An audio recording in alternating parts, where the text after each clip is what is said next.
Hello, everybody. Welcome to the Church of Hella. I am Greg. With me, I have Jesse.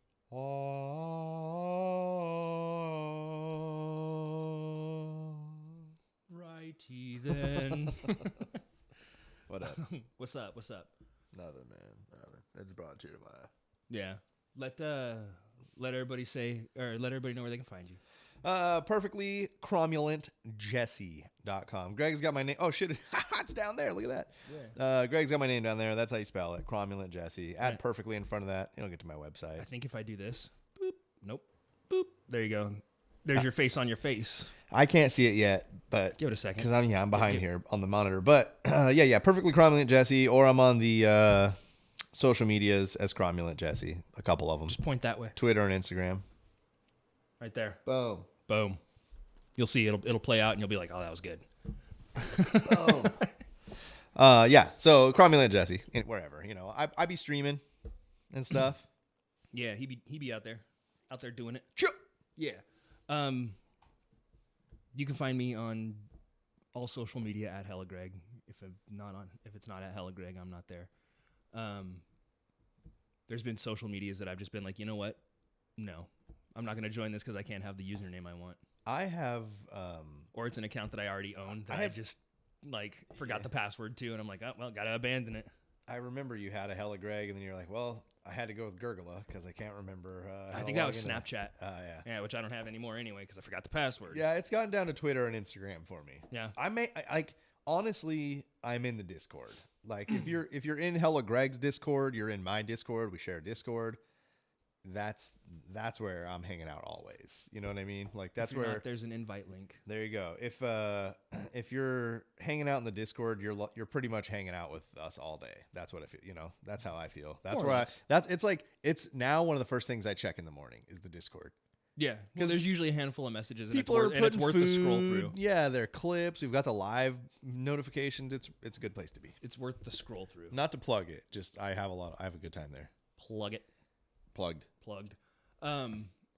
So yeah, I appreciate you guys. Like, subscribe, follow, do all that stuff. I really appreciate you. If you're listening to the podcast, even if you're not listening to the podcast, go review it. That really helps me too. That's always very cool of everybody. Yeah, Jesse got that merch link on there. Buy stuff with my face on it. I do. I was gonna say, show him. He took off a hoodie with his face on it to show me that's the Serial Chillers one though. That's a throwback. Yeah. That's got the Serial Chillers logo on it. That's the last of a dying breed there. But hey. I do have there is merch with my face on it. I do have a sweatshirt. There's all kinds of stuff that I've been kind of tinkering with and working on. There's various there's a backpack with a logo and stuff like that, but you can also send me a self-addressed stamped envelope in another envelope, and I'll send you a sticker of my face, and you can put it on your car and let everybody else know. Yeah, the baseball tee, I bought one too. I forgot what color you got, but I got green. So it has green sleeves and stuff. Hella green? Hella green. Nice. Well, I mean, the only color green that store offers. But yes, we'll call it hella green. You're like, as it is the only green, it is hella green. So it is written, so it shall be done. That's right. Putting that in the Bible. The hella Bible. But yeah, so, spend your channel points, do all that stuff. Send me a self-addressed stamped envelope. I'll send you a sticker, a holographic sticker with my face on it. You can put it in your car so everybody can identify you in public. And then you can. So you can be gang stalked more easily. No. So they know not to mess with you because you're here. You're with us. I just think more negatively, I guess. No, it's so that everybody knows that you're part of the Church of Hella, so that we don't have to go all Scientology on you. I see.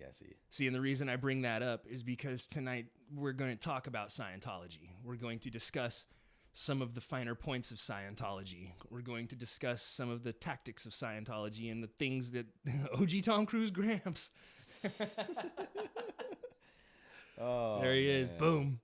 Oh, Cactus. Where would we be without you? Yeah. So we're gonna talk about Scientology. We're not gonna jump on any couches, but because of gang stalking, it feels like Scientology was the next logical step in the progression of episodes. You know what I mean? It feels like it's the chapter 2, like of gang stalking.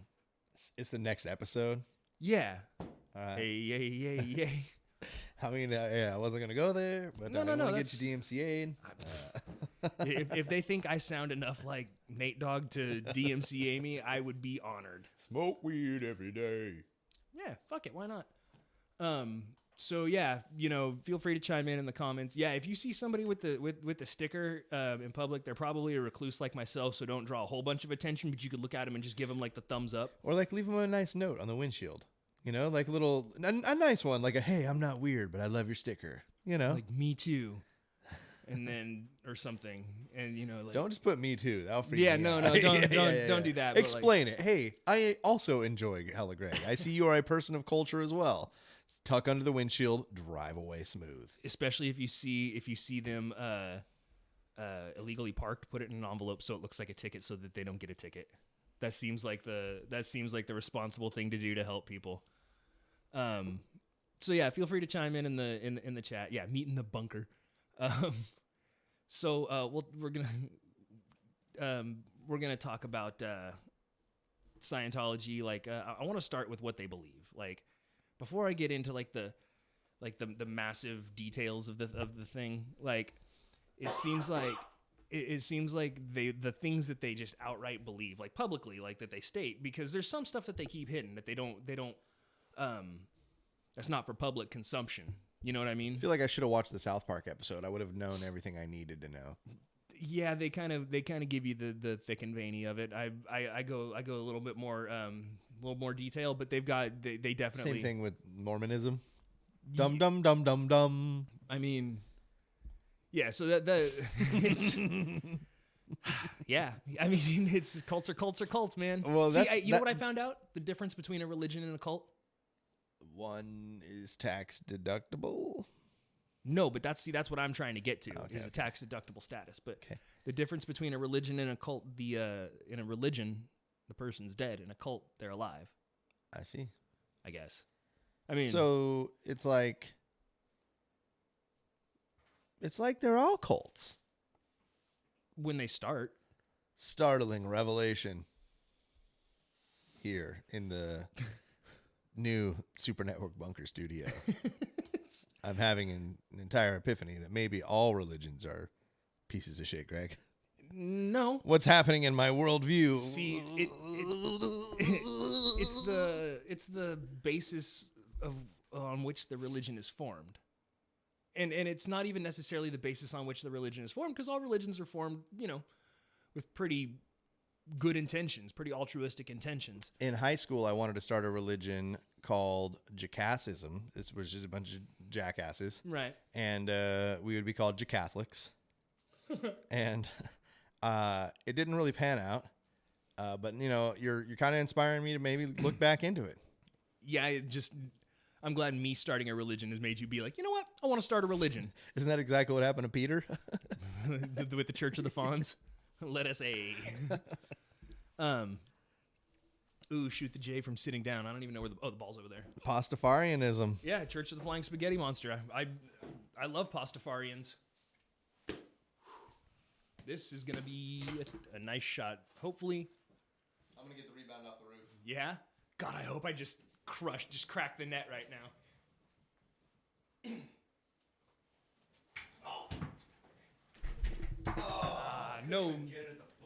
No roof rebound. No roof rebound.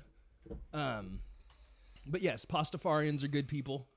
Double airball. Yo, dude. We're white as fuck. So, like, I think with it depends on how the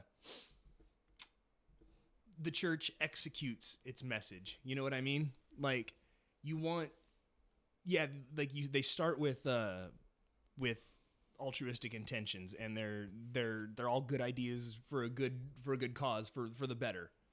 And as you start like creating more rules to expand the reach and to really get people to believe, because part of it is you have to make people believe. You can't just put this information out there, because without any evidence to support it, people aren't going to listen. So you use older written text, you use everyday evidence around you, you use, you use a common shared experience amongst people and give it blame something for it or someone for it.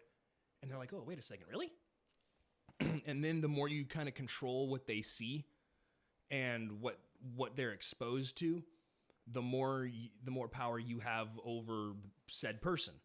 So looking at Scientology, where they say stuff like, yeah, we're out there trying to save the world. We're out here trying to make it better for everybody so that everybody can live on a clean planet. And it's not called Earth, though. We're going to have to take a rocket to the new one, guys. Just letting you know. But see, they don't tell you that. They don't tell you that until you're very heavily invested.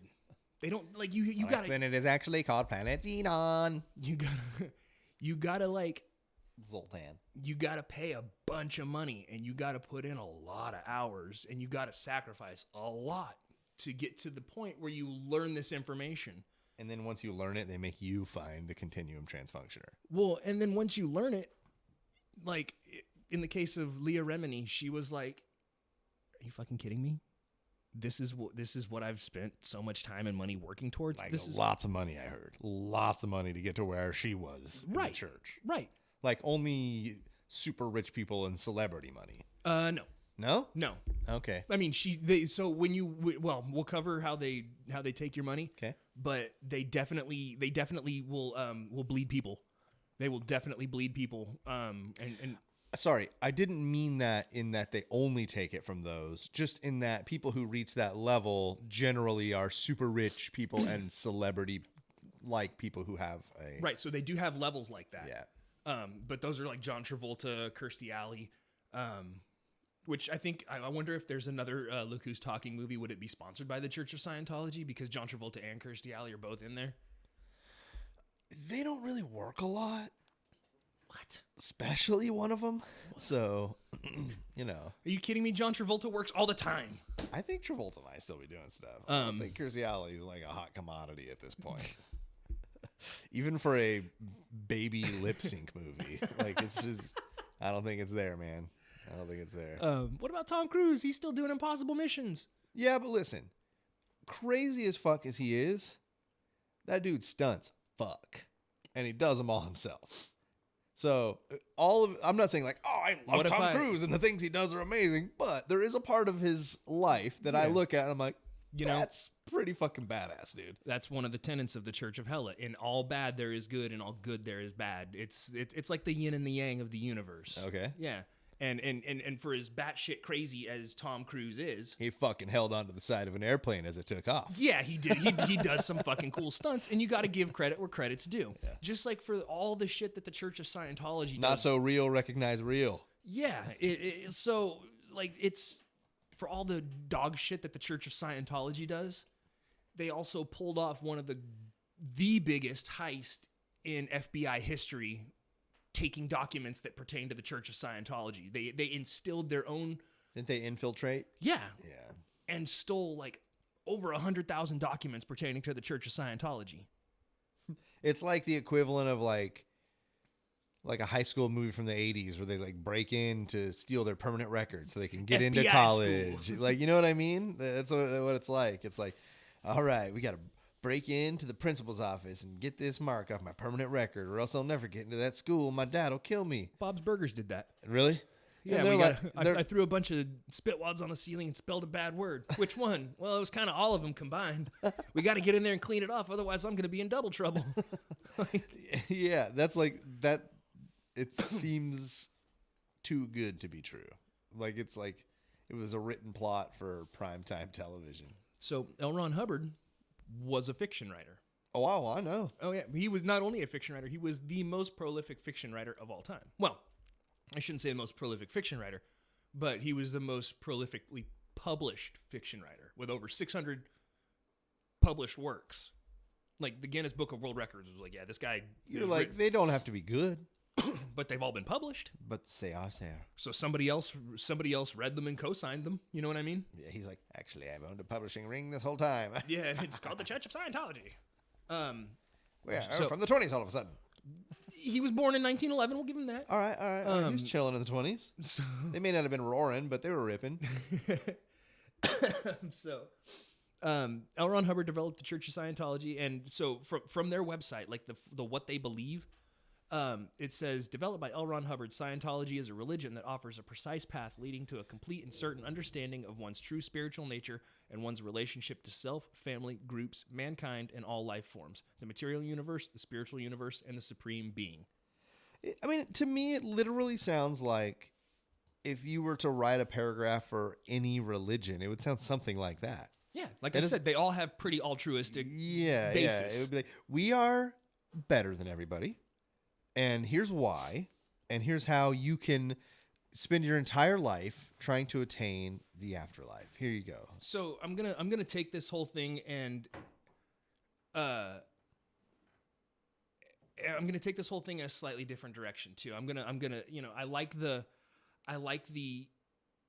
that we're gonna talk about the Church of Scientology. I'm gonna use it to I'm gonna use the Church of Hella as the counterpoint. That not all cults are bad, because mine's not. We're pretty relaxed. We don't do any of this stuff. So, yes, get you chocolate bar and a cup of tea. We'll still be here, Jane. Oh, Kristen, right? My bad. Old habits die hard. So also from their website, like I've got a lot of I took some of this right off the very front page of Scientology and like the what we believe. Scientology addresses the spirit, not the body or mind, and believes that man is far more than a product of his environment or his genes. Scientology comprises a body of knowledge which extends from certain fundamental truths. Prime among these are: man is an immortal spiritual being. His experience extends well beyond a single lifetime. His capabilities are unlimited, even if not presently realized.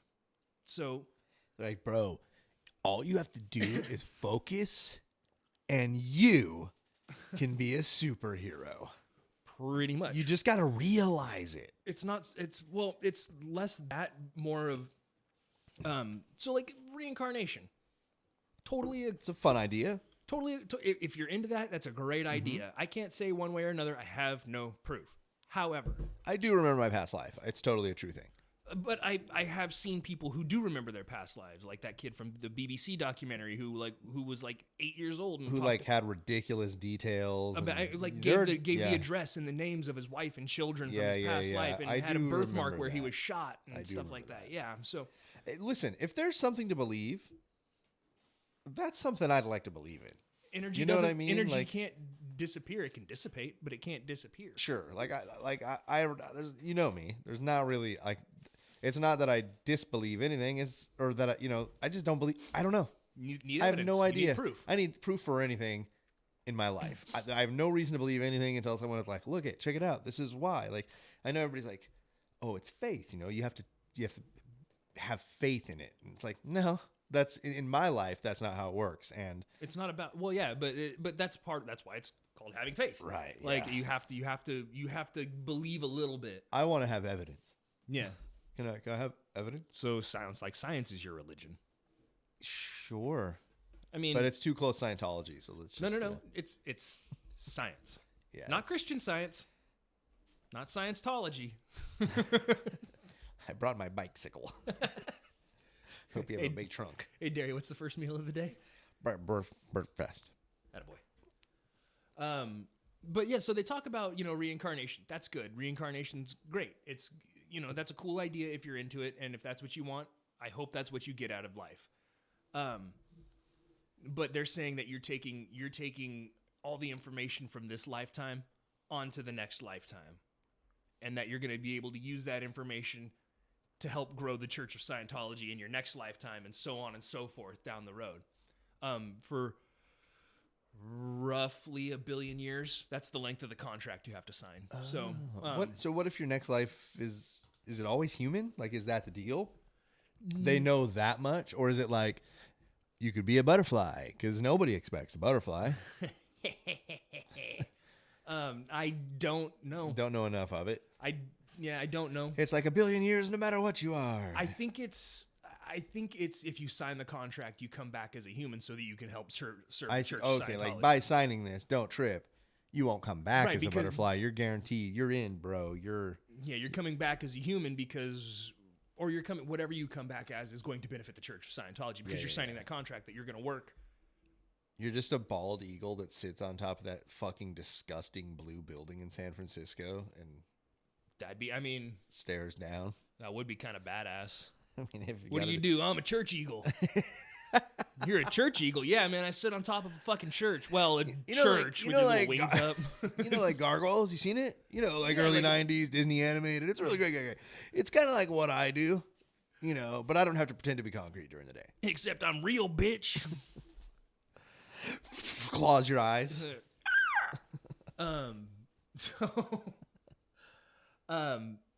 Let's see. Scientology further holds man to be basically good and that his spiritual salvation depends on himself, his fellows, and his attainment of brotherhood with the universe. Scientology is not a dogmatic religion in which one is asked to accept anything on faith alone.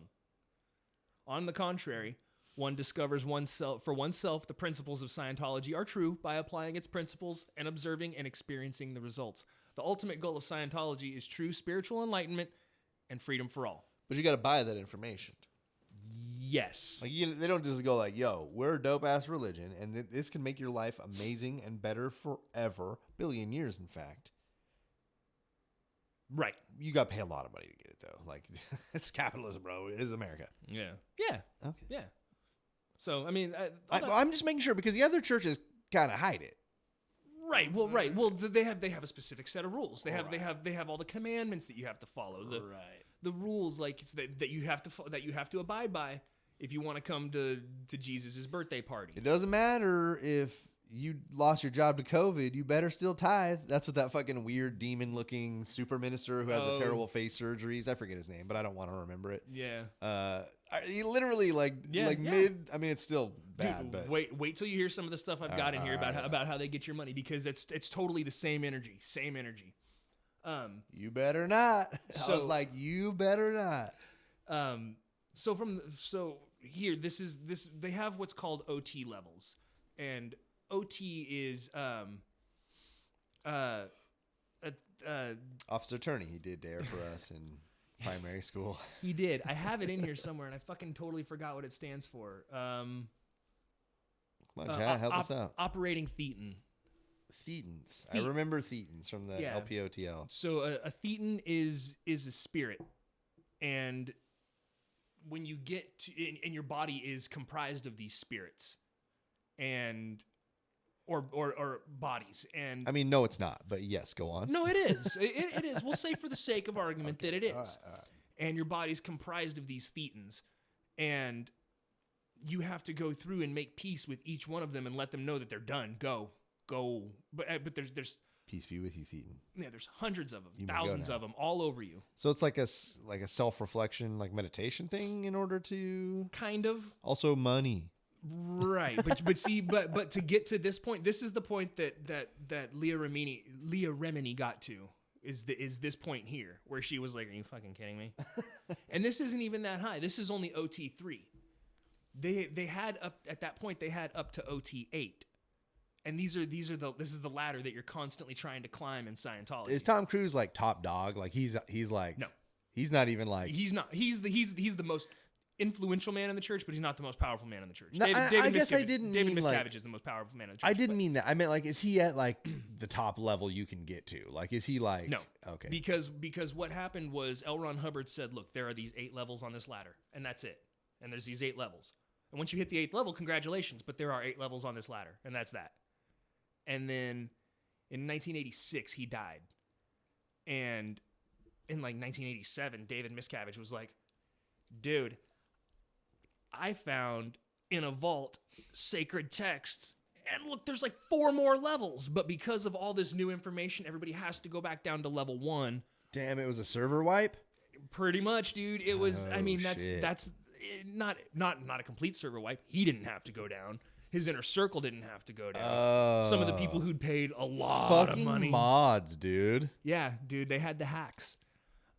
So this is the information that you get at OT3 right here. It says the head of the Galactic Federation, 76 planets around larger stars visible from here, founded 95 billion years ago. Oh, I'm sorry, 95 million years ago. A very space opera solved overpopulation, 250 billion or so per planet, 178 billion on average, by mass implanting. He caused people to be brought to Tijiak, which is Earth, put an H-bomb on the principal volcanoes, Incident 2, and in the Pacific area ones were then the Pacific area ones were taken in boxes to Hawaii, and the Atlantic area ones to Las Palmas, and they were packaged. His name was Xenu. He used renegades, various misleading data by means of circuits, was placed in the implants. So they're tricking these implants that these people have. I'm so lost. No, you're not. You're hearing him. It's making sense. It's just not making sense. Okay, I got lost too when you said renegade. All I could hear in my head was the jig is up, the news is out, you finally found me. I am a Styx fan. Yeah. So various misleading data by means of circuits, etc., were placed in the implants. When through with this crime, loyal officers to the people captured him after 6 years of battle and put him in an electronic mountain trap where he still is.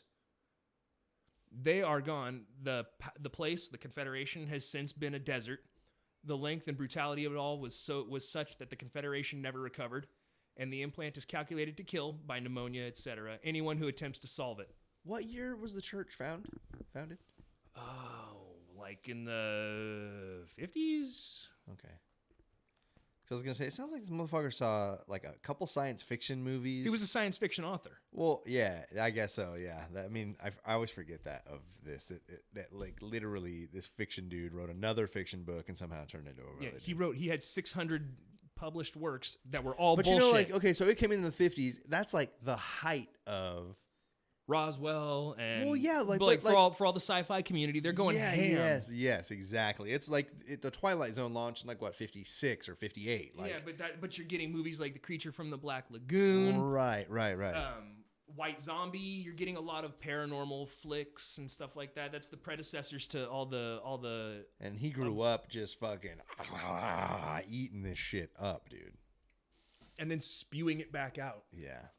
And spewing it back out. So basically,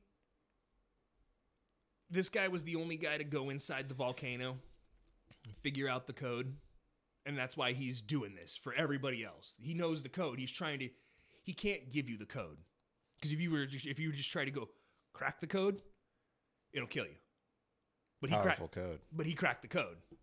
Powerful man. Powerful man beats powerful code. And walks into volcano. And came out the other side. Not just walks into volcano. So he cracked the code. So now he's showing you how to crack the code. How he cracked the code.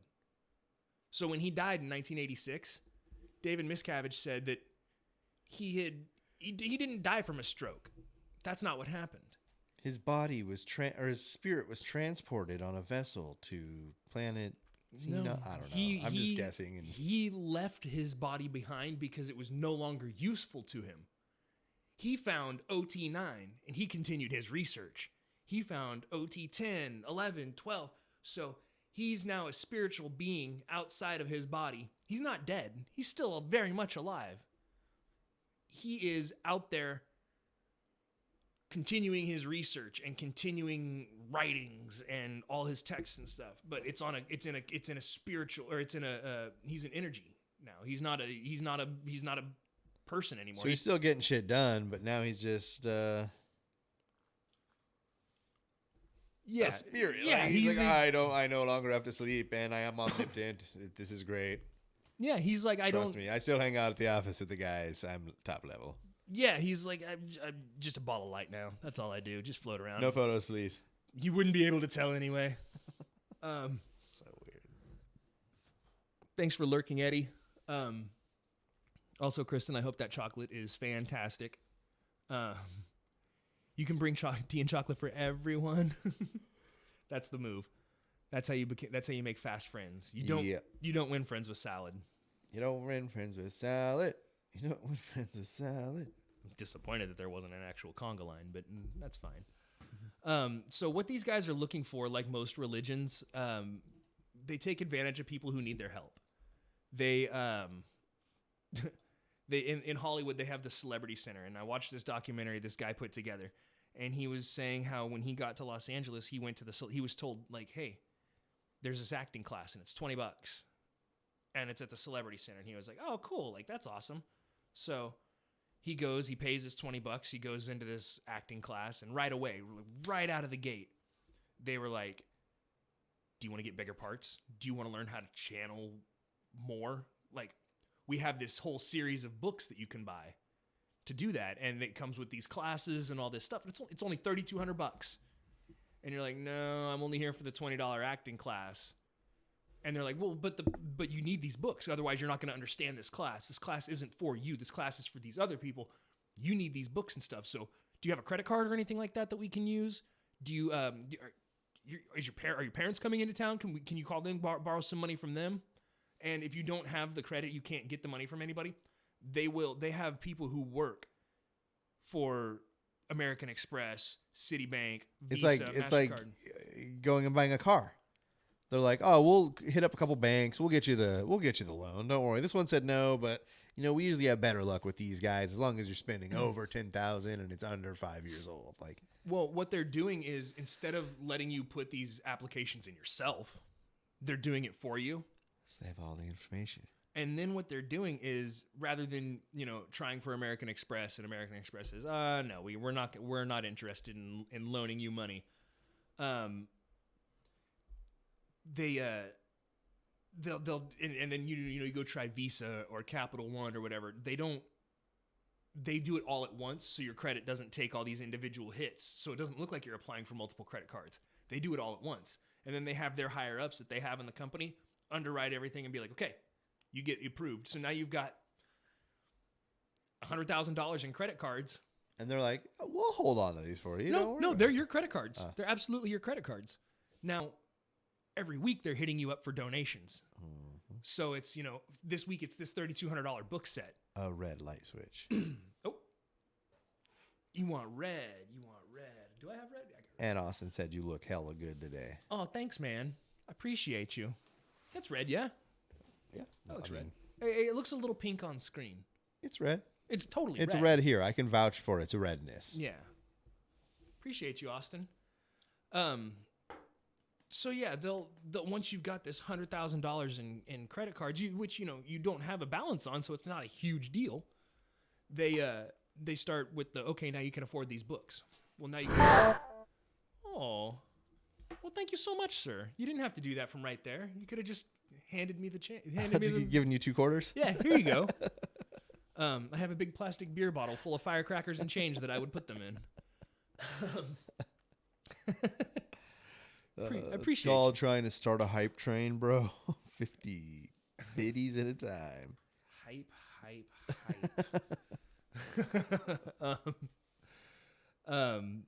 So yeah, they have like the Celebrity Center where they're like, you want to be an actor, come in and take these acting classes, and then they start selling you stuff, and it's a high pressure sales environment. Like, you remember the South Park episode where they went to Denver because of the timeshare? That was the Darsh episode. That's French fry when you're trying a pizza. You're gonna have a bad time. Yeah. Standards. Why? What does that even mean? Why are you calling me that? Oh, you just made a big mistake, Darsh. So silly. If I race you, will you leave me alone? So, it's that kind of environment though, where they're like, hey, Austin, appreciate you, dog. Hey. Thanks, man. Woo! Austin, coming through, buddy. Yeah, appreciate you, homie.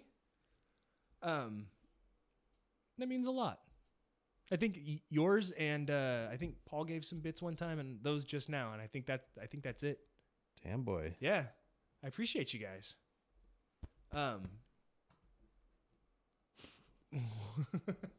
This whole Scientology thing, though, it makes me think of The Simpsons when the leader episode. You're free to leave whenever you want, but would you mind telling us why?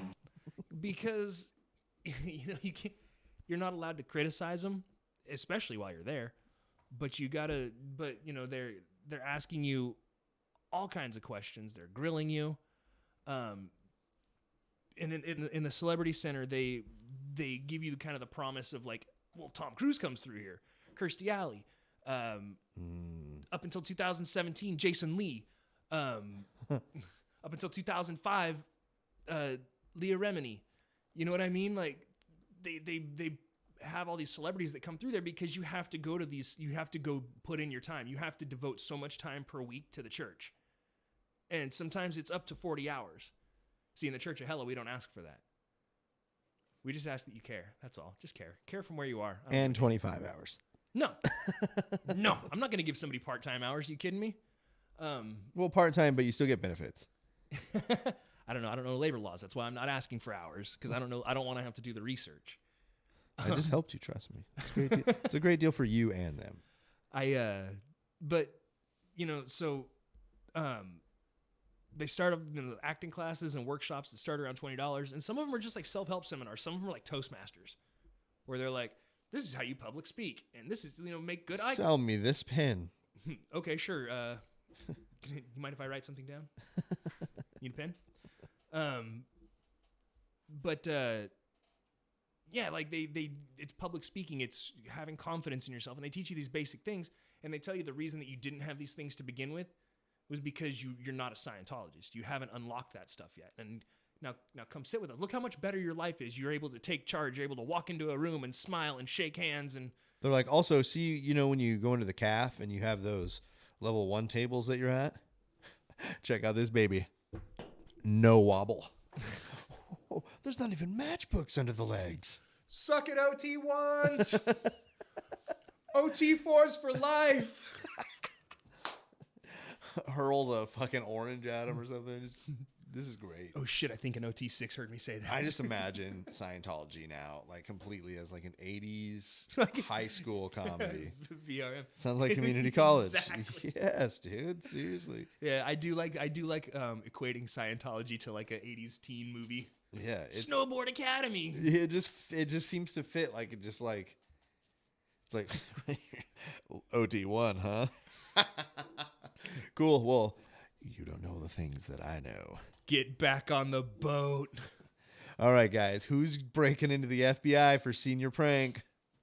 No, Kristen, I haven't done any of their quizzes. I would love to. I would love to take one of their personality quizzes, just to see, you know, what they have to say. I would love to go into a Scientology. I was gonna say, I suppose if you know you're not a weak person, and you could be like, hey, listen, fuck off when you're done.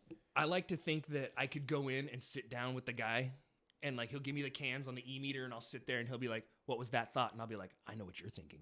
You're thinking you want to join the Church of Hella." And I'll walk out with somebody in my church, and then go back in and do it again, rinse and repeat, and start building up my flock that way. You're like, and these motherfuckers, I know we're gonna pay. Yeah, right. These guys are fucking suckers, dude. I could get them no problem. Trust me, with your weak will and my background in sales, this could go really well.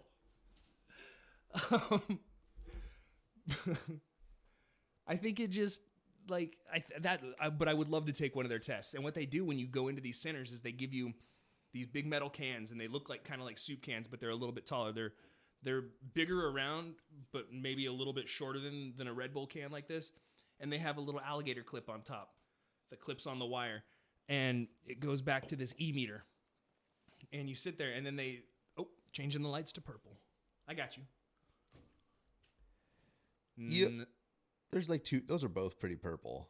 One's like a little more blue purple. One's like a little more like magenta. Yeah. Yeah, it's purple. That's purple. That's purple. Yeah. Yeah, that's purple. They record everything you say, says Kristen. They do. So they ask you questions and stuff like that. And sometimes they don't even necessarily ask you questions. They just have a conversation with you. And they'll see the needle spike on the e-meter. And then they'll stop and say, okay, what was that thought? See, that gives me so much anxiety. Why? I mean, what was the thought you just had? Why would that give you anxiety? See, and I know you're just trying to fuck with me, and it's still giving me real anxiety. So like, that's why I'm not saying they'd pull me into their church that way. It would make me want to punch the guy. Like, I wouldn't be able to handle totally. Like how Kristen's saying they like for a good time went and did the test. I wouldn't be able to do it. The anxiety levels would be way too high. Yeah, it would be. It was like one of those, welcome, come check us out. Being stoner kids, this sounded like a great idea. Yeah, totally. I mean, I get the allure in wanting to go and do this, but the second they were like, what's that thought? And if I were taking it remotely seriously at all, and I had to like go back and think of the thought, and I don't know. But what they want is they want you to open up to them. They want you to trust them. So I don't. I can't. Fuck them. What was it that made you feel that made you just gave a response? What was it that made you feel that? Was it because I said they just want you like by the end to be like, I hate my dad? No, they want you by the end to reveal all your deepest, darkest secrets. They got you. So they've got you. And then they use those secrets, and they're called, once you're in the church, they're called crimes. And you commit crimes, and you have to tell your crimes. Thetan does sound an awful lot like Cretan too, if I'm just throwing it out there.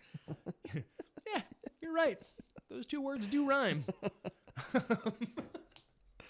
Seems like a pretty negative verbiage for religion. I'm just saying. Well, they use the word Thetan because they wanted to distinguish themselves from other religions, so they don't want it to be. It's not a soul. And they didn't want midichlorians. Isn't that the powerhouse of the cell? No, it's Star Wars. That's how you tell someone has the Force. Oh, I thought no. Midichlorian's the powerhouse of the cell. Okay, mitochondria. What did I say? We can move on. Okay, because I'm a little confused now. So when they ask you, what was that thought? What made you feel that way? What was the response? And they start digging and stuff, and they want to get this information, and they mitochondria. That's what I'm pretty sure that's what I said. What are you? Midichlorian. Isn't that? You know what? Shut your mouth. Shut your mouth. Shut your mouth. Please clap. Oh, wait. Please clap. I need to give you, I need to just make you in charge of the soundboard over there so you can hit them. Down where your nuts hang. Down where your nuts hang. I'm on them. I see. I knew what you were. Don't tase me, bro. I got it. But see, it was like, I knew you so well, I just figured, don't even know how to push the button, dude. I'll get it for you. Yeah. Yep. You're free to leave whenever you want, but would you mind telling us why? So, yes. They ask you these questions, they get your deep, dark secrets, and they use it to extort you for money, for time, for labor. Money can be exchanged for goods and services. Quiet, you. With $20, we can get a lot of peanuts. Explain me how.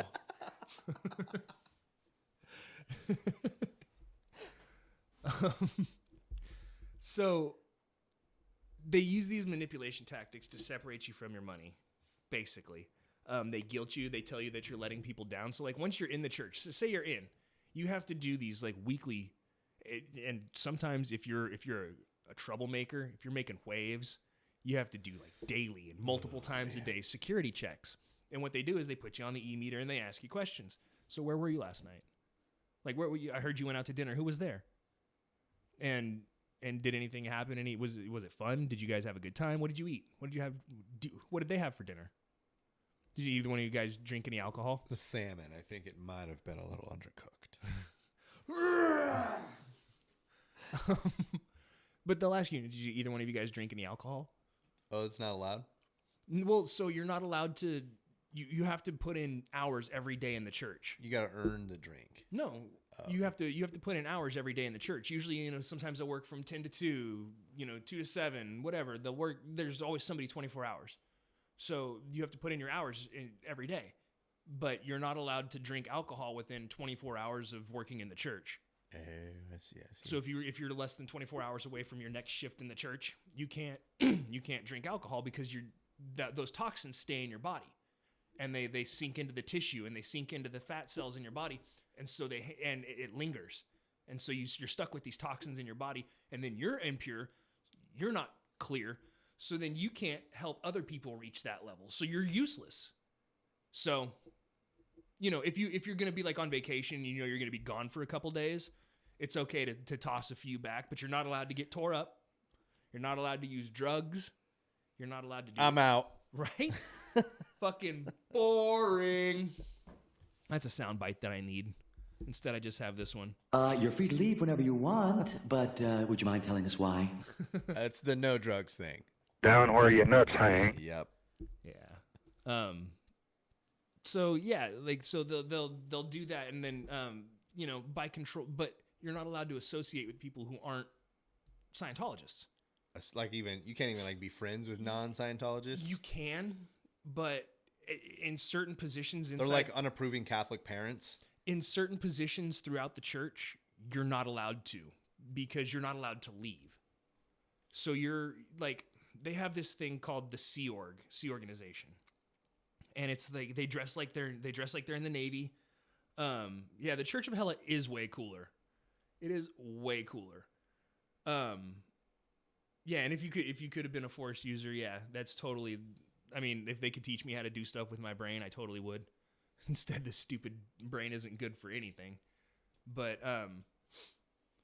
they have the Sea Organization, and what they do is they separate you from everybody, and you live in this dorm, and you are fed gruel, and you are like table scraps, like that's what you get, and you know, you live in these shitty, terrible conditions. Like one guy, they had a chair that was directly underneath this insane like air conditioner, blow frigid air, and there was a chair underneath it, and they held this guy down on the chair and dumped buckets of water on him while it was just blowing freezing air on him. Like, sounds nice, like on a hot August day, but just in any general time, probably not the best of experiences. Also, you're not into it. Yeah, like, yeah, that's true. That's true. It's against your will. That's true. Most things against your will are not that tight. Right. It doesn't really matter what it is. Unless someone's like, come on, get on this roller coaster, buddy. It's going to be the best time. You're like, nah. Then like you get locked in. You're like, this is pretty good, actually. You got me. Wee. Yeah, it's just. Yeah, no, I get it. Right. I'm just trying to make light of what sounds like a very terrible situation. It is. They tell you, you know, if you do try to back out and say, you know what, I don't really want to be a part of this anymore. It's like, well, we really don't give a fuck. Remember the billion-year contract you signed? That's what you have to sign, a billion-year contract to be in the Sea Org, and they own your spiritual essence forever. You're Thetan?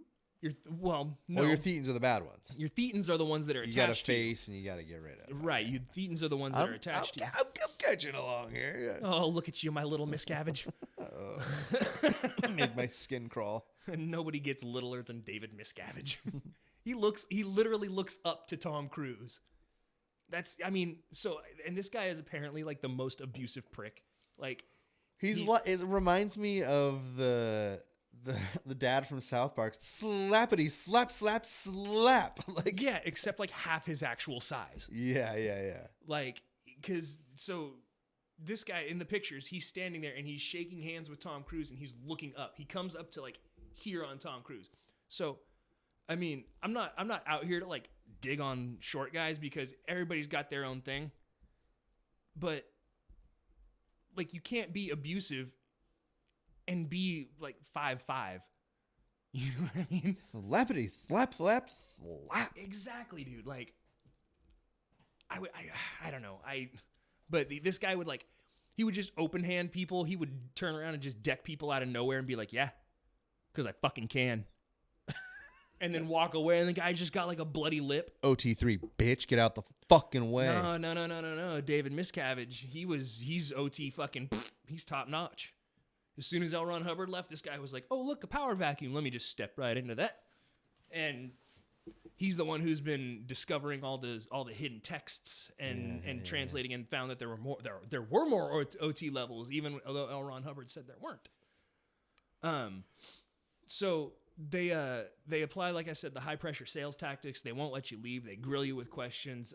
They threaten you and make you question yourself. Like, they tell you, like, if you do tell them something bad happens, like, you know, I was in a car accident earlier today, and I was just kind of walking around, wound up here. It was probably your fault. It was definitely your fault. It was your fault because you're not living the right way. Through us, we can help you live the right way. We don't blame you for what happened. It was your fault. Like that statement of fact. It's just a fact, buddy. Yeah, it's a statement of fact. You guys weren't there. You don't know the situation. No. Exactly. We do. We can see it on the e-meter. Exactly. And there's evidence. Look, the e-meter moves. You can see the e-meter, see? Mm-hmm. And it'll woo. And now you're giving a response. You're seeing cause and effect, and it's starting to look like real evidence. So they'll obtain personal information. Like I said, use it to take out loans, credit cards, all of that stuff in your name. When you're in the C organization, they pay you between 6 and 80 cents a day. Oh, like prison wages? Yeah.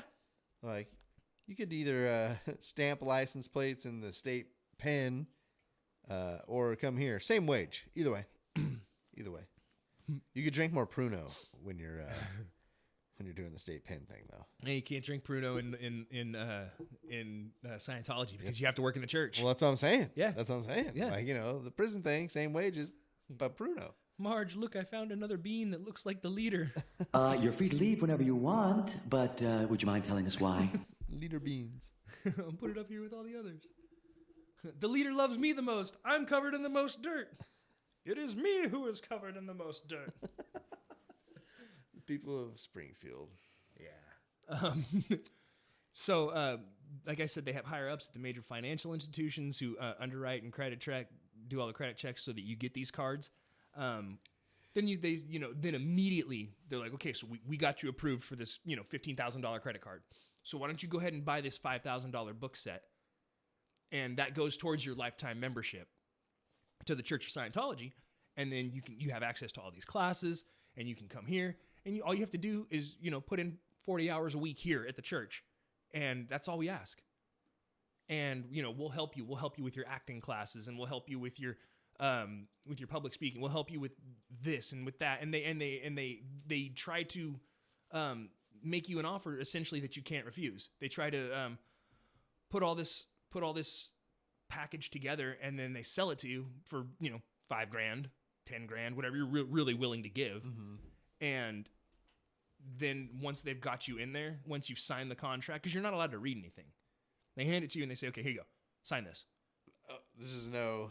Trust us. This is a good deal, buddy. It's like this thick. And they're like, here, sign this. And you're like, can I take it home first? Or nope. Can I bring in a attorney? No. In fact, we need a signature on it now. We need to get the paperwork processed. The guy's getting ready to go home here in the next few minutes. How about this? I'll tell you what. If you do it, what's it going to take right now to get you to sign this? Because I really need you to sign it. Yeah. Let's just hang out an hour. I'm gonna call my attorney. Listen, I am one short. This thing. I'm sure it's boilerplate, but just to make sure everything's on the. Listen, I am one short. I've gotten half a dozen people today to meet my quota. I am one short. I can't go home until I get one more. Sort of sounds like a you problem. So see, you would do great. You would do great in the Church of Scientology. Get down there and just be like, nah, get out of here. Yeah. You see what I'm saying? We should. I'm telling you, we should go. We should take a trip and do it. But they'll pressure you into, like I said, borrowing money from family. Like this one guy they were hitting him up. He'd been a member of the church for a year or more and kind of started working his way up, and he was an aspiring actor. He was just only done background stuff. Actor. They were just grinding him for money, and he's like, they said, we need $3,200, and he was like, well, I don't have $3,200. They were like, how much do you have? He's like, I need to get gas, I need to get food, I need to, how much do you have? And he was like, if I gave you, they're like, well, how much is in your savings account right now? And they have access to it, but they ask you. Yeah. So that you have to be honest about it. So if you lie, then they know. They have access to your bank accounts? Yeah. Because when you sign that little thing, that's what it says. 1 billion years and everything in your life it's like Facebook. Yeah. Okay. And it's a human centipad. And they Cuttlefish or vanilla paste? Vanilla paste. I can't hear you, but I think you said cuttlefish. So they, this one guy, he was like, I have nothing. I don't, he was like, I can give $25. And they were like, it's not even worth it for $25. And he was like, well, I got to go pick my dad up later. I got to get gas. They're like, oh, your dad's coming into town. How much money? Can we call your dad and ask him for the $3,200? And he was like, no, I'm not going to ask my dad for $3,200 to buy your books. And they were like, well, okay, you got a grandma that you said really loves you. Like, let's explore that option. And that's rough. Dude, doesn't that just make you feel so gross? So rough. And if you've got a hard time looking somebody in the eye and being like, no, fuck you. Right. Like that is. It does sound like going to not a reputable car place because, like, while they'll pressure you a little bit, they also are gonna sling cars that day. They don't They don't want you to waste their time. Right, they're not going to waste theirs either. Exactly, they're in the business who's of not ready to pull the trigger. Right, they're in the business of finding out who's ready to pull the trigger. When I was in sales, my whole thing was like, "You got any questions? No. If you do, let me know. I'm over here." Yeah, holler. Yeah, and I'm not going to bother you. Right. So, lost my train of thought. High pressure sales and I've bought cars from shittier, smaller, Auto Mercado was one here in town where I got one. Where the dude was like that. He was like, "Well, what about your parents? You hit them up, get a little bit more for the down." And I was like, genius. "Oh, okay. I think I'm ready to go." yeah, I think this is gonna be a big no for me, dog. Yeah. I don't even want a Volkswagen Jetta that much anyway." Look, it's only got 300,000 miles. It's fine. It was a former rental before it was a rental, and it was a taxi before that. Loan's not valid for anybody who's trying to do rideshare. So, but yeah, like, so the real rub is once you're in the organization, it doesn't matter. They come after you like on Alma Mater Booster Club, dude. They're just like every week. They said there was one lady who said that people were one couple gave $35,000 one night at like a charity function, at like a benefit like fundraiser. The next day, they came out after putting their time in at the church, after having donated that much money. They still went and put their hours in the next day. Coming out the next day, the Church of Scientology was right there saying, "Well, okay, so we need to talk about a donation for this and that and the other thing." And they were hitting them up for about $15,000. The next day, they were looking for $50,000 in a 24-hour period. That's a lot of money. That's insane to me. Like, that's like a pretty decent job's that's like yearly wage. That's a better than average job. Yeah. Like, I think around here the average income is like $30,000. So the first night they gave a year's salary. Yeah. So it's wild. And a lot of times, like when you sign these contracts, what they'll do is they'll take in there, instead of it necessarily saying, "Hey, we have access to all your bank accounts," what it is we get your money. So when you get a direct deposit from your from your paycheck, it goes to this account, and you get 8%. Oof. Yeah, you don't get a chunk. You get. So it's not even like, "Yo, make sure you tithe." It's like, "Oh, we'll make sure we tithe. You'll get some at the end." Exactly. You'll get a little bit. Yeah. And then they hit you up for donations. So they took your entire paycheck, and now they're hitting you up for donations. This place sounds tight, dude. Let's for sure go. Yeah. I'm telling you, I feel like we could get more. I could get more sheep in my flock from this. I just go for seafood. We need to go to the wharf. Yeah, I mean, like, fucking, let's do it. Let's do it. Bro trip. Woo! So what's cool is if you do quit the church, they hit you with what's called a freeloader statement. It's like there's only one way out, and it's in a box. Blood in, blood out, homie. No, they hit you with a freeloader statement, and the freeloader statement is. I love everything's name. Oh, dude, it's amazing. Keep it going. So the freeloader statement is a bill, a retroactive bill for everything that the church has given you, for all the classes that you've taken, for all the food that you've eaten, for all the rent that you should have paid. It's like those it looks like a post from Insane Parents. Yes, exactly that. So it's all this, it's this statement of bullshit saying, "Hey, you owe us this much money." Mm-hmm. And it's $100,000. It's, $90,000. It's more than some people make in 3 years. Yeah. And they say, "You owe us this much money or you can't leave." And a lot of times what they'll do is they'll create a savings account for you. So some of your money goes into savings accounts when they take your paycheck. Uh-huh. And it's called a refund account. And so if you do quit, you're welcome to get this money back. You can get a refund for all the courses. You can get all that stuff. But you're not allowed to reach out to the church. They're not allowed to talk to you when you leave the church because you're what's called an SP, or a suppressive person. And if you're a suppressive person, they're not allowed to interact with you because you're considered an enemy of the church. Uh-huh. So you can't get your refund. You can't get your refund because they can't talk to you. If you call and say, "Hi, I'm Hella Greg. I want my refund." They say, "I'm sorry, your name?" Say, "Hella Greg." They say, "Oh, right. We can't talk to you." Click. Not even that. They'll just hang up. Yeah. And they won't even give me the time of day. So I have to hire a lawyer. But if he's going after them, then he's considered an enemy of the church, and he becomes a suppressive person, so they don't have to deal with him as well. And it just keeps going like that, where they just keep. That's fun, right? Like what a fun little game they play there. It's amazing. It's amazing that they're doing it and getting away with it. So they when they physically break you down, they have like an exercise regimen that they put you on. Because all these toxins, like I said, are stored in the fat cells, are stored in the tissues. Gotta sweat them out, baby. So they'll pump you full of vitamins and then make you run on a treadmill for a while, do some cardio, ride a bike, do all that, and then go into the sauna where you spend 4 or 5 hours. Fuck that, dude. So I can't, dude. I get in a sauna for like 10 minutes, and I'm like, all right, thanks for the steam, guys. Thanks for the steam, dudes. I'm out of here. Keep your balls dry. See ya. So they give you niacin, which I'm not 100% sure what it is, but from everything I've heard, it totally fucking sucks. And it makes you hot.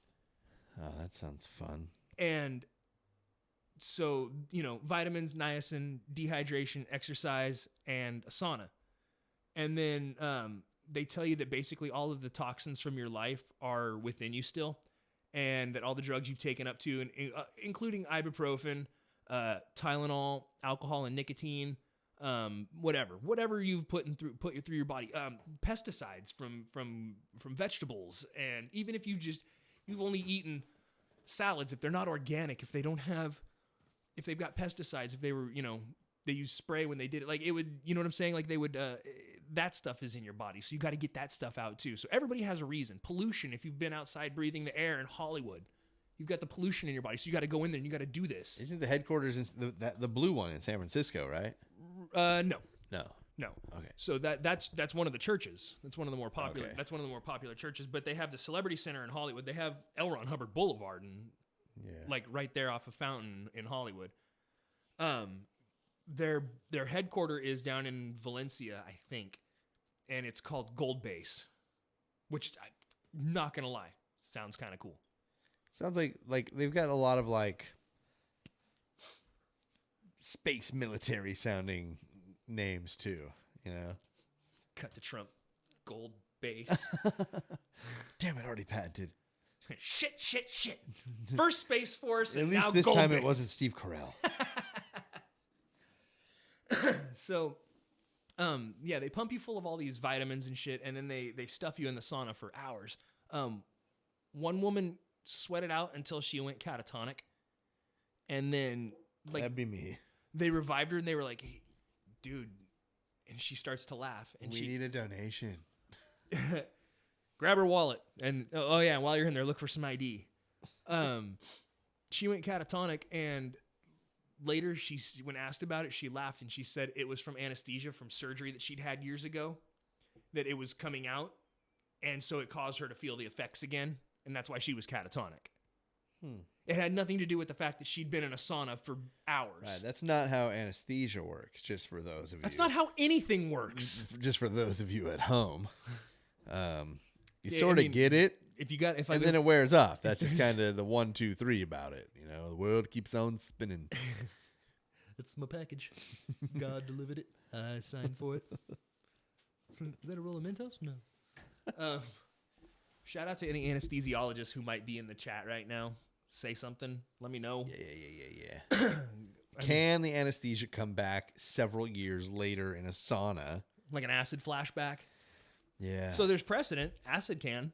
Which I'm still like, is there a scientific paper on that, or is that like a fucking hippie rumor? I mean, I don't know that I've ever researched it. I think I just heard it from some weird old guy. And I have. Yeah. It's a thing. Okay. It's a thing. All right. People, I mean, like a lot of the people who've, were MK Ultra. I can't victims. wait. A lot of the people who were MK Ultra victims complain about acid flashbacks. Okay. So there is precedent It's for my daughter's wedding, and I'm like, ah! dive through the cake. The fire! You guys see those fog people? Oh man, I'm glad you remember those fog people. They were good men. Lost a lot of good fog men. Yeah, they fought well, but ultimately I was the worthy foes, but I was the better. Ultimately, there can be only one. Oh my god. I guess that that makes sense. There's precedent to say that could happen. I'm not saying with anesthesia. I don't know. Yeah, no. But but I'm trying to stay somewhat objective, and it's hard because this shit's fucking I was gonna say dumb. you should just stop though. This shit is dumb. Yeah, dumb. Wrong episode, same purpose. So then they one guy he well, I think I've got it in here, but L. Ron Hubbard on a mission. Dumb. So once you're worn down physically, they start to work on you mentally. When you're part of the church, they'll control who you speak to, what information you consume, what you're allowed to do. Like I said, you put in your hours. If you miss your hours today, like say you're a member of the Church of Scientology and you missed your hours because you were here. You had to take care of your kids this morning. We talked earlier. You said, I got a fucking busy day, dude. And you said you had all this stuff to do, so you weren't able to get to the church. And now you're here instead of at the church because you're hanging out here, helping me do this. And you missed the day. Tomorrow, you're doing double. It's not that you can do, an extra hour tomorrow, an extra 2 hours when you have the time. You're doing double. So now you've got your 16 hours of church work that you got to put in. Because they ask about 40 hours a week. Missed your hours, now it's double. Dumb. I really fucking wish I had that soundbite now. So again, no booze because you're there every day. You got to be there every day. So, that used to be my excuse whenever, like when I wasn't a manager.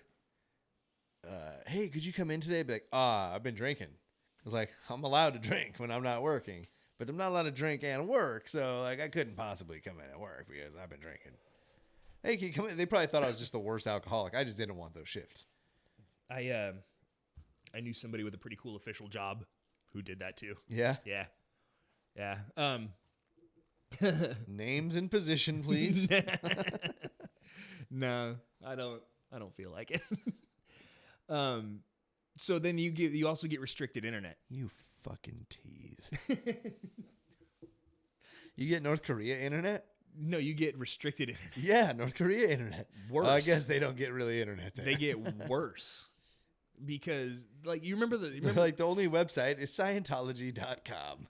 No, you get a few more websites, but the ones that you get are all produced by Scientology. Because anywhere else, you might see something critical of Scientology and start to question. And if you do question, it's okay. It's okay if you question. You're free to leave whenever you want, but Shout out would you mind anybody telling us that read why? Stephen King's The Institute. There's like kids kept in a institute, and they have the internet, but it's very restricted. It's elementary school internet. Yeah. And then one of them finds a workaround. He hacked the firewall, put on his fingerless gloves. Have you seen that? Have you seen that post where the guy was like, in school laptop class or whatever? Pull out my rig, set it on the thing, turn it on. My 3 fans start blowing kids' papers everywhere. I put on my fingerless gloves and pull down my fedora. Oh my god! Then you just see the scene from NCIS. We're like, scoot over, I'll help. And then the fucking 4 hands on. Like, that's not how it works. Have you ever gone to hackertyper.com? No. It looks like a DOS screen that sits there and flashes, and like every letter you push, you could sit there and hunt and peck, and it'll just start populating characters to look like fake code. That's cool. Thanks, Hacker Typer. You make people look cool. There was a guy I saw on the news using it one time. They were talking about computer hackers, and the guy was sitting there, and he was like, and it looks like he's just jamming through a bunch of code like in the You're movies. like, dude, I can see the URL. That was when I learned the website where somebody in the comment section was like, yo, dude, that's hackertyper.com, and I clicked on it. I was like, what? This is cool, man. This is amazing. So yeah, they do restrict what you see. Like I said, they flood their internet with hate sites about suppressive persons. who are, truly the real heroes of this story. People who want to step out there and be like, hey, look, this is what's actually going on. Right. But who else is like in stance against who once was, besides Leah Remini? Of course, we know she had like a whole show about it. So there was on her show she teamed up with this guy named Mike Rinder. Mike Rinder. And he was right up in there with David Miscavige. And he's the one who said, Miscavige turned around and just socked him in the nose for no reason. Like he would punch you in the mouth for yawning. And because how dare you be tired? Even though you put in your full day working with him there, and then you went to the clinic and put in your 8 hours. And so you've been 16 hours. You went home, you showered, you ate, you played with your kids. Crime. No, none of that's a crime. You're doing everything like you're supposed to. So you slept for 2.5, maybe 3 hours, and you're back at it again the next day. And you're standing there, and it's a downtime. You're just walking through the hallways, and you yawn. He's going to turn around and punch you right in the fucking mouth and be like, how dare you? How fucking dare you? There's a guy that went to high school with us, who I'll also not name because he runs with some people we know still. Tight. Who, in high school, if you yawned around him, he'd hit you with the karate chop right here. It's the fucking worst ever, dude. You know me. I'm a yawner, man. Yeah. My brain be needing that oxygen. I used to stick my finger in my wife's mouth and just touch her on the tongue. She gets so mad, so I stopped doing it. But I definitely still do it to my dogs and cats. They go, hang on right now. The karate chop to the mouth was not a cool thing. No, right? Absolutely not. And if you're listening, you know who you are. I want to know who it is now. Well, remember to ask me, I'll tell you. Never gonna happen. You tell me your secret at the end. Just like Scientology. Want to know all my secrets? I've been recording this whole thing. So have I. We didn't agree to that, so yeah, they they make these websites about the suppressive persons, and what they do is they're like bashing sites, like absolutely kind of deal? Like you can go to whoismikerinder.com, and it's all about how Mike Rinder's a piece of shit. How Mike Rinder abandoned his family. And he just left his wife and his children in the church, and just abandoned them and went to go live this crazy exotic life, and because he couldn't deal with the Church of Scientology, because he is flawed. He left the Church of Scientology and he abandoned his family. Now what they have is a program called disconnection, and if say your wife says I want to leave the Church of Scientology, I'm out. You can't. She's now an enemy of the church, so you're not allowed to associate with her. So, how's that marriage going to work? Right. Your kids can't go back and forth because they're part of the church. They're not allowed to associate with her either. Exactly. So they have a process called disconnection. When you disconnect with your family, you cut off all ties. One lady saw what was happening inside the church. She saw how abusive David Miscavige was. She saw how families were ripped apart. She saw how children were treated. She saw how the C organization was run. She saw how corrupt everything was and how honestly kind of stupid everything sounded. And she went and talked to her daughter about it. And she said, this is what's going on. And she said, I'm leaving the church. And she did. Good for her. They were like, fine. They told her, you're free to leave whenever you want, but would you mind telling us why? And she left. And then she called her daughter to tell her more. And her daughter met her, gave her a hug, said, I'm sorry, I have to disconnect with you. And that was the last time they talked. Just like a fucking Band-Aid. Huh. Like, it's insane. So Mike Rinder lost, I think he had 2 daughters and a son who were all in the C organization, and lost contact with all of them. Lost contact with his wife of over 30 years. Wild, dude. Because he woke up. This is the guy that was getting punched in the face. He was assaulted by David Miscavige all the time. Yeah. And he said, this is what's happening. I'm being punched in the face by this fucking imp. Yeah. This elf. Yeah. I'm being assaulted by a woodland creature. And look at me. I'm beat the fuck up. Right. But it's not normal behavior. And then where is Shelly? And the next day his wife would go in and she would write him up for speaking against David. She would write him up for being irritated about the church. She would write him up for all this stuff. And then they would call him in and they would ask him questions about it. And if he was like, no, that's not what happened at all. That's not true. They've like already not knowing that his wife was the one. Well, how else would they know? I Like, he guess. knows. Yeah. So his official capacity in the church, he was the guy who led the opposition campaigns against enemies of the church. So there was a BBC journalist who was He was the gang stalker. He was the head gang stalker. He was the guy. No, Bigfoot would never. Bigfoot's the kind of guy who would help you get out of the Church of Scientology or whatever. But this guy hired private detectives to follow this reporter. And I mean, this guy walks out of his front door in the morning, and they don't do the covert, like, across the street, Right. pretend to look the other way when you're not looking or whatever. Like, they don't do that. They stand outside your front door with picket signs. This person's not who you think he is. They've got 8 guys out there stomping around in your front yard talking about what a piece of shit you are. Now, your neighbors, Fair. like, I don't know about you, but I have not talked to my neighbors but once, and only on one side of my house.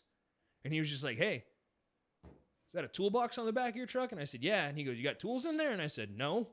And he goes, all right. Please don't steal my toolbox. Take it, man. I don't fucking want it. It's not even bolted down all the way. I'm just waiting for a big bump in that bitch to just... All right. Rid of that problem.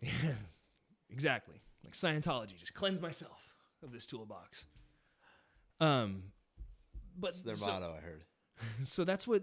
Cleanse yourself of a toolbox with Scientology.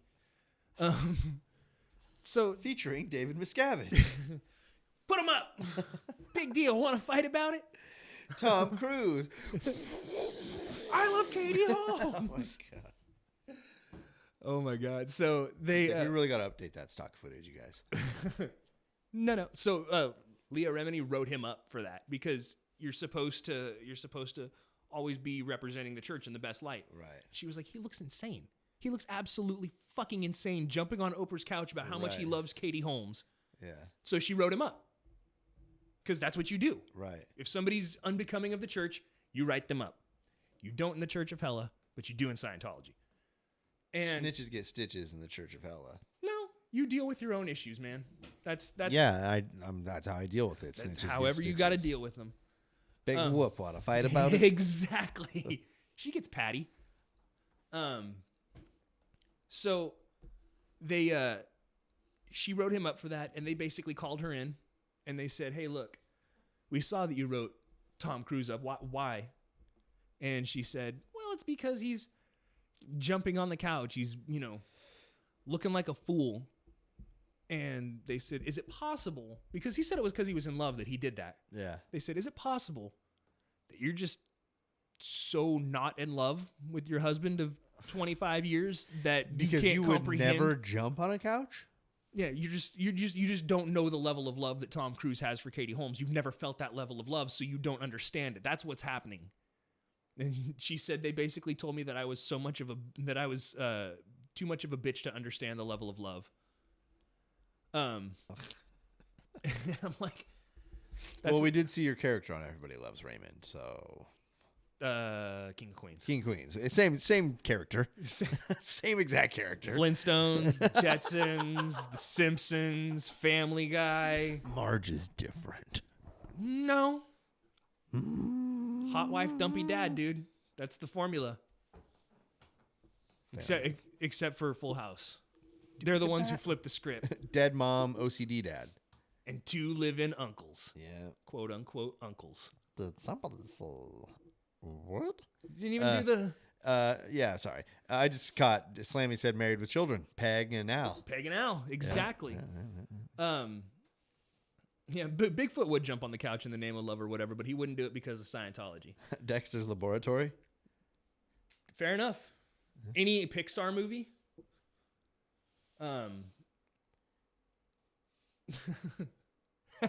TV like a touchscreen. I don't think we're too far off from those. So it's like I'm not upset about it. Like this seems like a reasonable jump. Touchscreen TV. Did I say Big Mouth? I meant Bigfoot. So yeah, they do all this crazy shit to like picket somebody or protest somebody, and he would, like I said, he hassled this BBC reporter, and Mike Rinder himself is standing there across from the reporter, and the reporter says, "I was told that you were punched repeatedly by David Miscavige," and this guy, who's a couple weeks free of a black eye from David Miscavige, stands there and says, "Those allegations are utter rubbish," with a straight face. Like, even being friends with no animosity. Imagine if I socked you in the face. Yeah. And then somebody in a couple weeks says, "I heard he punched you in the face." I mean, would you be like, "Yeah, he fucking sucker punched me," or "Yeah, we were goofing around, things got out of control"? Yeah, like, me and that motherfucker squared up. Yeah. And he was just like, "No, that's bullshit. You're a fucking liar. That never happened." So, yeah, it's just, and then so all this is the price you pay for the process of working up the ladder. You're trying to get up this OT ladder, and that's your operating thetan. And as you progress up the ladder, you're given more knowledge about the church. You're given more power within the church, and you're also paying out the fucking ass. Some people who reach, OT5 and spent their entire life in the church give $500,000 over the course of their life. Good Lord. Like, good God almighty. And the more you can spend, the better you do. What they say about John Travolta, he's reached a plateau called Khakan, Khakhan. And now he gets to look like his character from The Fifth Element. No, this is actually kind of cool. He can kill somebody, and the church would have to cover it up for him. Like, John Travolta. He's like, "Listen, I already took advantage of that, man. Jeez. It's been pretty nice so far." So, like, he could walk in here right now, kill you, kill me, and the church would come in and be like, "Okay, roll these bodies up. We need somebody to clean the carpet. We need to do this. We need to do that. Let's go ahead and pack everything up."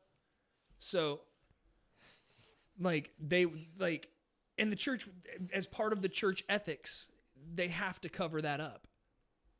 Because he's such a big shot within the church that any bad press for him is bad press for them. Huh. Like, that does seem like kind of a cool power, though. I mean, like, it's not that I want to kill people or anything, but yeah. But to wield the sword. Yeah, that might make it too hard not to. Absolutely. I feel like John Travolta's the guy that's like so rich that something like Hostel probably isn't so far outside of the realm of possibility for him at some point in his life. I think to get to like certain levels of rich, like John Travolta, like Tom Cruise, like fucking anybody who's like a internationally known celebrity like that, you have to be somewhat of a psychopath. You have to be. Or sociopath. Both. Yeah. Because like a lot of CEOs are also sociopaths. Like, you don't have to be a killer to be a sociopath. It's a personality trait. Slammer, you're talking about when he crashed his jet? No, his son died of like a seizure or something. Do you remember his son's name? No. Jet. Oh. Ooh. Yeah. Not gonna co-sign that one. So yeah, they the whole process is to work up the OT ladder in the church. David, like I said, David Miscavige, they people were reaching OT8. Like Leah Remini's mom reached OT8, and whoa, did she get her mom into it? No, her mom got her into it when she was in the church when she was like 10 or 11. Oh, okay, so she wasn't like, I became a celebrity and then got into the church like a lot of celebrities do. She became a celebrity because she was in the church. Like, they help you with that stuff. They help you like progress yourself forward. They help you like move on and be like, okay, like we're gonna get you these acting classes. We're gonna teach you how to speak. That's why she said, she's like, a lot of what I have I attribute to being in Scientology, because she never even went to high school. She dropped out of school when she was 13. Huh.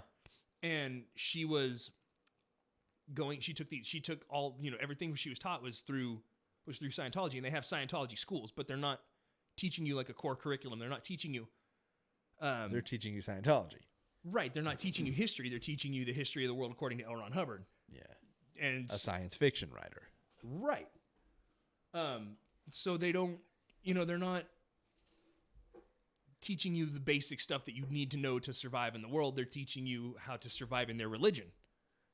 And so that was the upbringing that she had. But like I said, you get classes that are similar to Toastmasters or whatever, and she can now walk into a room of executives while she's having a meeting with them and look them in the eye and present herself and speak clearly and enunciate and shake their hand and make a business deal and then walk out of the room confidently and all that stuff because she did all this stuff. So she knows that, because they're not all bad classes. Like the premise of this is that they're just trying to save the world. Right. They're just trying to make a better place for everybody. They're trying to clean the world for everybody. But in order to be part of that clean world, you have to be a Scientologist. Yeah. And it's fucking stupid. It is. Sometimes, like when, like I said, when Miscavige found all those hidden texts that revealed that there were all these extra OT levels, he was like, okay, some of you have to go back down and start over because of this new information. Right. Server wipe again. Yep. And you pay for these sessions. So this is all done at your expense. So you spent $60,000 over the last 15 years of your life to reach OT3 to get all this cool information about the volcano 78 million years ago and the H-bomb and the puzzle that'll kill you if you think about it and all that stuff. And they're like, and then they're like, no. According to this, because you answered this one question incorrectly, or this is what it says here, that doesn't fit with the new OT levels, and so you have to go back down to OT1 and start over. So it's going to be another $60,000 or more, and you have to work your way back up like that. Fuckers. Yeah. Everything is at your expense when you're being investigated for your crimes. When somebody's like, "Hey, I think they're charging you for the guy sitting around watching you." I think Jesse went out last night and had a few drinks, and he came to work his shift, but he was definitely out drinking last night. And they're like, that's not okay. So they'll call you in and they'll ask you about it, and if you lie, they're going to open up an investigation. Even if you don't lie, these sessions that they're calling you in for are costing $50, $75, $100 an hour. And you're there for 12, 14 hours being interrogated about this stuff. Well, if you lied about that, what else did you lie about? What else have you lied about? So they pull your file and they look at it and they say, okay, well, it says here, this was one of your crimes. How are you sure that that doesn't seem severe enough? Because now we know that you're a liar. We know that you like to omit information. So what else have you omitted? And then they start grilling. Everything you've told us is a lie, isn't it? Let's start from the beginning. Yeah. Okay. Including your OT levels. Yeah. So you're back down to OT0. Fuck you, noob. Is your dad in town so we can get some money, or? Pretty much. I mean, that is like basically it. And like I said, the reporting on your peers is mandatory. We talked a little bit about the Sea Organization and how they keep people in dorms and they live in all these terrible conditions, and people risk everything to get out of this. They were in this lady. You and I talked about it earlier, but the Sea Organization, they encourage women to have abortions because if you have a child, you're not going to be fully committed to the Sea Organization. Yeah. Because your attention's going to be pulled elsewhere. Yeah. So they encourage women to have an abortion so that their attention's not pulled elsewhere. Now, I don't own a uterus, so I don't have like a whole lot of say in things that go on like that. That's just my personal opinion. I don't have a say in any of this because I don't have a uterus, and I can't. This is never going to be a decision that I have to make. But like, you shouldn't encourage people to have abortions. Yeah, let them, do their thing. Right. That is that person's numb to plum that they've got to figure out. It's not for anybody else to push on them or to regulate or whatever. So it's just they don't strictly recruit new people. If you're a regular parishioner of the Church of Scientology, you're just Joe Blow. You have you pay your monthly stipend to the church, and you go and you get your e-meter readings, and you Kristen, are you paying a monthly stipend still? So you go and you pay all this stuff, and you're doing all this stuff. You're just a regular person in the church. You're allowed to get pregnant and have as many kids as you want because you're going to raise them all in Scientology, and that's all fine and good. When you're in the C organization, you're not allowed to, or you're allowed to. But so this one lady she was in the C organization, and she had a baby, and they took the baby from her and put it in a little nursery or whatever, and they told her everything's fine. Well, they weren't allowing her to see the baby. They wouldn't let her get close to it, this, that, and the other thing. Seems sus. A little bit. She said that They have a doll. They're like, this is your baby. Hi, Mom. It's definitely me. well, I mean, I guess it looks like it works. So they took the baby from her. They had it in a nursery, and she wanted to see the baby. They wouldn't let her. When they finally did, she said the baby's eyes had so much mucus that they were welded shut. They were sealed because of all the eye goop that wasn't cleaned out and stuff like that. She said the baby had fruit flies all over it. It was emaciated, dehydrated, just generally not in good shape. Yeah. And she said that this baby needs to go to the hospital. This baby needs help. And so she called her sister-in-law and said, I need you to take my baby to the doctor. This is the doctor. And, when she called her, it is kind of like when, well, I don't know. You said I guess it's almost better than when cults breed like crazy. I mean, yes and no, because you're still allowed to breed and like that in Scientology. It's just that this certain section is not. And this is like management of Scientology. This is like who you report to, or is the C organization. And these are the conditions that they live in, where they're getting fed gruel, and they're getting they're not allowed to see their children and stuff. So she gets a hold of her baby. She convinces them that she needs to get the baby help. They agree. She calls her sister-in-law and says, I need you to take the baby to this specific doctor. Lady says, her sister-in-law says, great. So she's standing there at the gate. They open the gate. The lady walks out. She buckles the kid in the car seat. She said she looked back once, jumped in the car, slammed the door shut, and took off and never looked back. She said they were chased for miles, and that was how she escaped Scientology. She made an absolute literal run for it, like in the most literal sense possible. Yeah, that's a wild story. Just like feel like the only way out is a literal run for your life. Run for your life. Yeah. As a parent, how hard would it be to not be able to see your kids? Well, the second they took my kids away, I would heavily arm myself. Like, I mean, I'm not trying to be like, I am very badass, right. but like, that's your child. Exactly. That would be my move. It would be like 2 pistols at the hip, pump shotgun, it would just be like, I'm going in Rambo style. I'm getting my fucking kid, or you're taking me down. Like, exactly. That's what it's going to be. Exactly. That's that protective parental instinct. And imagine you don't see your child for months, and when you do, they are in very bad shape. Yeah. Like, you got to do what you got to do. And she made an actual run for it. And as a result, she was disconnected with the rest of her family. And like her brother, her sister, her parents, her older children, her husband, all of them. And they all were like, yeah, we'll just go ahead and fucking sever this tie. Like, it's wild. It's just such an insane thought. Yeah. They're fed poorly, and they don't have access to doctors.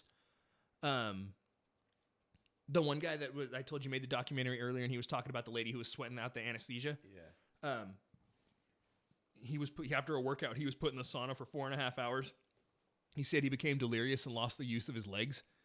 And the nurse that was there was like, quote unquote.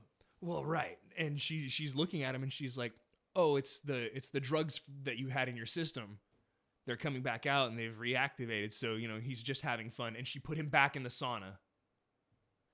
That doesn't sound like a very nursely thing to do. Not even a little bit. Not even a little bit. He survived, but like he said he's laying there and he's afraid for his life, but he can't express it. Right. And she puts him back in the sauna. Huh. Fun. Yeah. Much to the disappointment of my own mom. I'm not a doctor, but I know that's probably a violation of some sort of medical code. And if that person is a doctor, I would hope that they probably at least lost their license for it, but I'm sure that they didn't. If motherfuckers are getting murders covered up for them. Yeah, that's what I'm saying. So like, unless you're a suppressive person, then Stupid SPs. yeah, I honest to God hope that by the end of this episode, I'm a suppressive person. If I'm, well, actually, I don't want the hassle of being bothered. Can you just request? I feel like you could just request it, dude. I'm an SP, guys. You're gonna not want to talk to me. I don't want the hassle of like being bothered though. I don't want them showing up in my neighborhood stapling posters of, have you seen this man? Like, because they go all out. They go all out. And I don't want all of that. But like, fuck them. Like that's because fuck them. That's why. Yeah. So, that's pretty much all I've got for the Church of Scientology. There's so much fucking bullshit that goes into this, and I know I missed a ton. But where what? Is Shelly Miscavige? Where is Shelly Miscavige? Somebody needs to know. Somebody knows something, and they're not saying anything because it'll implicate David and could make the Church of Scientology look bad. It's kind of a bad look to be like, yo, did you guys know John Travolta's at the level where if he murders someone, we'll cover it up? Like, where are you, David? Much higher than that. Where's your wife? She's fine. All right. Well, see you later. I'm David Miscavige. I'm at the level where I have to murder someone so the church can cover it up. That's like, what if the church has tabs on you now because of the stream, Eddie asks. I don't really give a shit. Like I said, at some point I plan on going to the Church of Scientology and going in and taking one of those e-meter tests. They're going to immediately throw a black hood over your head and just carry you out. They're going to recognize you as soon as you pull up. Just going to fucking, what was it? Season like, 3. Look at that, not even bolted down toolbox. It's him. Season 3 of Stranger Things. They're just going to throw a hood on my head and drag me underground. I mean, that's fine. Like I did watch her documentary. I watched both the specials and both seasons of her show. I watched her interview with Joe Rogan. I watched Going Clear. I watched like half a dozen documentaries on this, but there's just so much stuff that gets thrown at Scientology. And I mean, like I said, there's a little bit of good in every bad. I think religion in general, in broad strokes, is not a bad thing because gives people something to believe in. It gives them a way to cope. It gives people a way to cope. It gives you something to look forward to. It gives even if it is fucking stupid. Yeah, I mean, honestly, as long as you're not hurting anybody, it's not a problem because so what if I go over here and dance 3 times a day, I get to live forever. Like, who does that really hurt? Like, go dance. Yeah. You know what I mean? Now, when you start having crusades and shit like that in the name of being able to dance 3 times a day instead of being able to dance twice a day. You can dance. You can dance. The third one is not the safety dance. The safety dance is off.